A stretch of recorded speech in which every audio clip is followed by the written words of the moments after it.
We, the people, we the people, the Constitution. No. Hello everyone, welcome back to my channel. If you are new here, my name is Karud and I am an incoming freshman at UCLA, and I use this channel to give you guys college application, IB, lifestyle advice, and other stuff like that. So definitely hit that subscribe button and like this video if it does help you. I'm planning to do a UCLA specific video with my friends and how they got in, their experiences, their story, their perspectives on the process. So definitely stay tuned for that. Other videos coming up, why I chose UCLA over UC Berkeley, USC, Carnegie Mellon, Emory, stuff like that. And then I'm gonna have a really fun video of rating top colleges with my grandma and my parents, which will be really fun. I'm excited for that. But definitely stay tuned. Today I'm gonna give you guys very specific advice on how to get into the top UC schools, including UCLA, UC Berkeley, UCSD, and more. And so we're just gonna walk through the entire application, as well as the stats, extracurriculars, and essays the UCs like to see.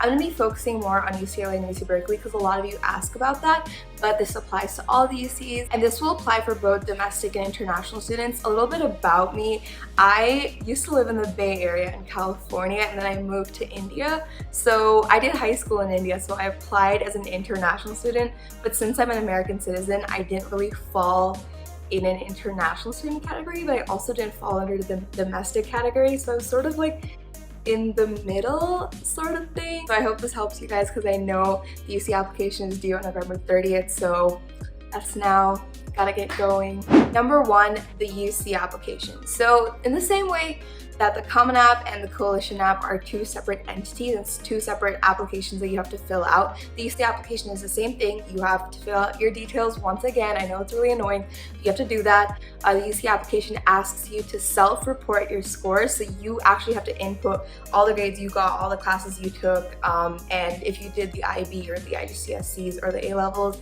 then you're gonna have to input your predicted scores as well. If you are a California resident, they will ask you to fill in extra stuff because you might be eligible for some grants and scholarships that other students won't be eligible for. So definitely keep that in mind as well. Fill out your applications. This goes for the Common App as well, the Coalition App as well. But fill out the details and the annoying stuff, like while you're watching TV or doing something else, because you don't want to be doing that like the day before it's due, you know what I mean?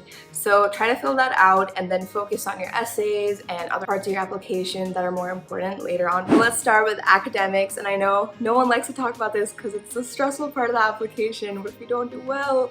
What if your stats aren't good enough? Whatever. But I think it's really, really important to talk about it in terms of the UCs, especially UCLA.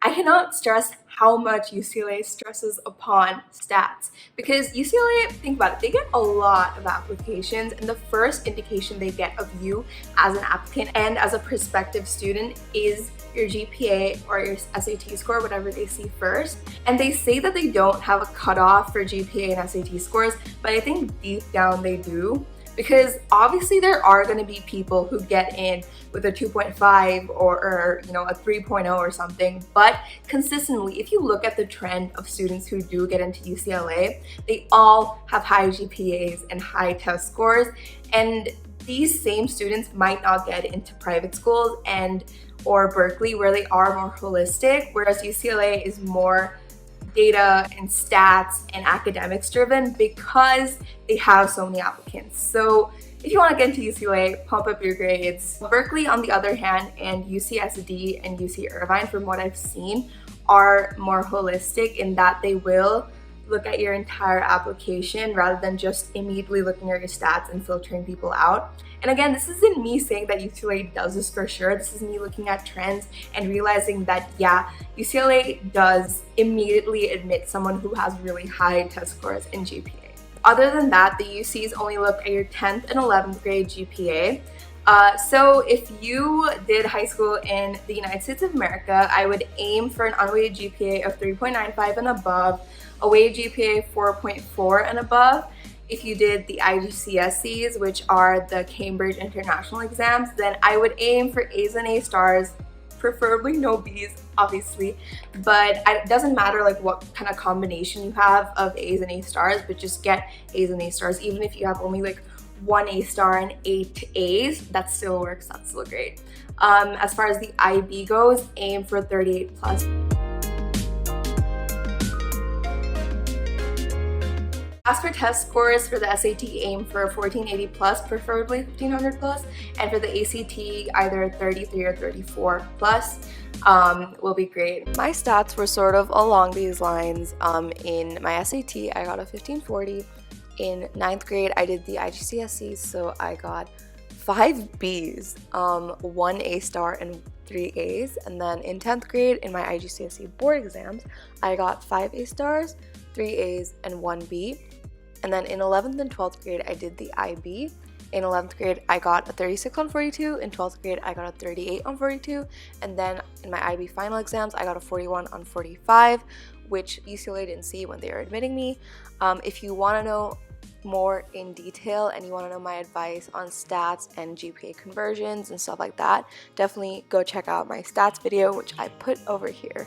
My scores were not the best, and you don't have to have the best scores. This is just me telling you what to aim for if you do want to get into UCLA, UC Berkeley, and some of the other UCs out there. As for extracurriculars, I have 3 main pieces of advice. The first piece of advice is to do activities that are related to your major and sort of tell them that you are interested and you will do well and succeed in the major you're applying for and the major you will continue if admitted to the school.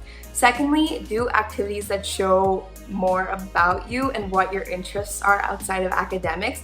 And third, do activities related to community service and volunteering. A little bit of general advice for your extracurriculars is to build a really nice and coherent theme. And your theme should have 3 main things: your interests and experiences, your passions, and how your interests and passions are going to add to the field or major you are applying for at that university. Because again, UCs are huge schools and they want to see instantly how you are going to have an impact on the field you're going to enter in the workspace, as well as the field or major you are going to delve deeper in at the university. My extracurriculars were honestly all over the place, but I think I had a really strong unifying theme, which was innovation in public health, that really showed my impact and showed the admissions officers how I would present myself on campus. So definitely build a theme. If you want to know more about what a theme or spike is, go check out my college application spike and common app activities video, which I will link over here. So I will give you guys a brief intro on my activities. The first main activity I had was the NGO that I founded.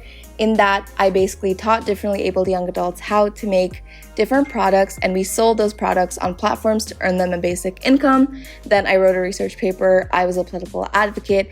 I shot a video wherein I promoted accurate information about the knee. I had 3 internships, 1 investment competition where we went to the national level, 1 debate competition where we went to the international level, and then I was the captain of my volleyball team and in student council. Let's get into the UC personal insight questions, or more simply, the UC essays. So basically, the UC application gives you 8 prompts and you have to choose 4 out of the 8 prompts, and each essay is 350 words. So it's not a lot, but basically they just want to get to know more about you.